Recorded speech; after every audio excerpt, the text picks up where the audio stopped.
안녕하세요. 오늘은 인간의 말이 가진 정말 놀라운 힘에 대한 한 연설가의 독특한 철학을 한번 자세히 들여다보려고 합니다. 자, 이런 질문 한번 드려볼게요. 우주에서 가장 강력한 힘이 뭘까요? 보통은 핵무기? 아니면 최첨단 기술? 이런 걸 떠올리기 쉽죠? 근데요, 오늘 우리가 살펴볼 관점은 전혀 다른 곳을 가리킵니다. 바로 우리 입에서 나오는 말이라는 거죠. 아니, 그럼 이 말이라는 게 도대체 얼마나 대단하길래 그럴까요? 이 힘을 가장 잘 느낄 수 있는 곳, 근데 또 가장 쉽게 무너질 수 있는 곳, 바로 관계 속 소통의 문제부터 한번 시작해 보겠습니다. 이 연설가에 따르면요, 우리가 연애할 때는 상대방을 이해시키려고 애쓰고 또 애교 섞인 말투로 서로의 마음을 얻으려고 하잖아요. 그런데 결혼하고 나면 상황이 싹 바뀐다는 거예요. 이해를 위한 설명은 없어지고 그냥 각자 원하는 걸 요구하는 말만 하게 된다는 거죠. 결국 서로의 말을 안 듣게 되고 한때 사랑을 속삭이던 그 말이 관계를 멀어지게 만드는 원인이 된다는 겁니다. 아니, 도대체 왜 이렇게 되는 걸까요? 자, 이제 문제의 원인에 대한 이 철학의 아주 핵심적인 진단으로 한번 들어가 보겠습니다. 바로 이겁니다. 이 철학의 핵심은요, 말을 그냥 우리가 소통하는 도구, 이렇게 보는 게 아니에요. 이 슬라이드에 딱 정의된 것처럼 자연계의 비물질적인 에너지로 본다는 거죠. 이게 바로 사랑과 용기를 주고받는 근본적인 힘이라고 주장을 하는 겁니다. 그리고 더 재밌는 건요, 이 철학에서 인간의 위치가 아주 독특하고 강력하다는 점이에요. 보세요.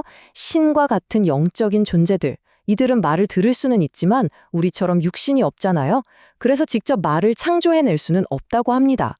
오직 인간만이 이 육신을 통해서 강력한 말의 에너지를 만들어낼 수 있다. 바로 이겁니다. 그러니까 핵심은 뭐냐면 이 에너지의 영향력이 단순히 사람과 사람 사이에만 머무는 게 아니라는 거예요. 이 연설가는 심지어 이 힘이 식물의 성장에 영향을 미치고 더 나아가서는 전 세계적인 사건까지 움직일 수 있다. 이렇게까지 이야기합니다. 정말 대단하죠? 그래서 이 철학이 내놓는 궁극적인 경문은 이렇습니다.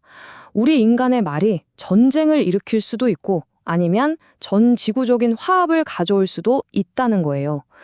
진짜 힘은 핵무기가 아니라 우리가 과연 어떤 말을 어떻게 쓰느냐에 달려 있다는 거죠. 자, 그럼 이 강력한 말의 에너지를 파괴가 아니라 치유를 위해서 쓰려면 어떻게 해야 할까요? 이제 이 철학이 제시하는 구체적인 해결책, 바로 경청을 통한 치유에 대해서 한번 알아보겠습니다. 여기서 사회부모라는 개념이 등장하는데요. 이건 그냥 상담을 해주는 사람, 이런 뜻이 아니에요. 상대의 아픔을 정말 내 것처럼 받아들이고 흡수해서 사회 전체를 치유하는 역할을 하는 사람을 말하는 겁니다. 그럼 이 사회부모가 어떻게 한 사람의 고통을 치유로 바꾸느냐? 그 과정이 보시는 것처럼 4단계로 이루어집니다. 먼저 상대방의 아픔을 그냥 들어주는 거예요. 그리고 두 번째, 그 아픔을 내 것처럼 완전히 흡수합니다. 그러면 그 속에서 자연스럽게 지혜가 우러나오고 마지막으로 그 지혜로 상대방에게 다시 살아갈 힘과 용기를 주는 말을 건네는 거죠. 이게 바로 치유의 말을 만들어내는 과정이라는 겁니다. 근데 이 이야기가 그냥 개인의 치유에서 끝나지가 않습니다. 이 연설가는요, 이 원리가 한 국가의 운명, 심지어 신이 부여한 사명하고도 연결된다고 주장을 해요.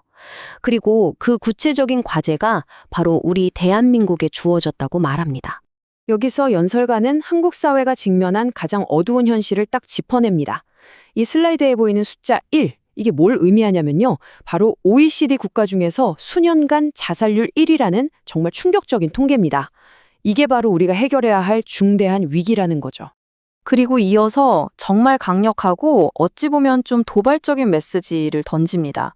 마치 하늘의 목소리를 빌린 것처럼 말이죠. 자살을 없애라. 그러면 내가 너희 한국에게 필요한 돈을 다 주겠다. 이 문제를 해결하는 게 하늘이 내린 사명이고 이걸 해냈을 때 엄청난 보상이 약속되어 있다는 그런 이야기입니다. 이 말이 연설가의 관점을 아주 명확하게 보여주는데요. 국가의 정신적 또 물질적인 성공이 이 사회 문제를 해결하는 것과 그냥 직결되어 있다는 거예요. 국민들이 고통받고 있는데 국가 전체가 번영할 수는 없다는 거죠. 즉, 이 자살 문제를 해결하는 것이야말로 국가 전체가 복을 받고 번영으로 나아가는 첫걸음이다. 이런 의미입니다. 자, 이제 거의 다 왔습니다. 말의 힘을 우리가 완전히 이해하고 활용했을 때 인류에게 어떤 미래가 펼쳐질지 그 궁극적인 비전을 요약하면서 마무리해 보겠습니다. 자료에 따르면 우리 모두가 이 힘을 기를 수 있는 길이 바로 여기에 있습니다. 첫째, 말하는 법을 다시 배워야 한다는 것. 최고의 말은 뭐다? 바로 상대방이 알아들을 수 있는 말이라는 거죠. 그리고 듣고 흡수하는 법을 배워야 합니다.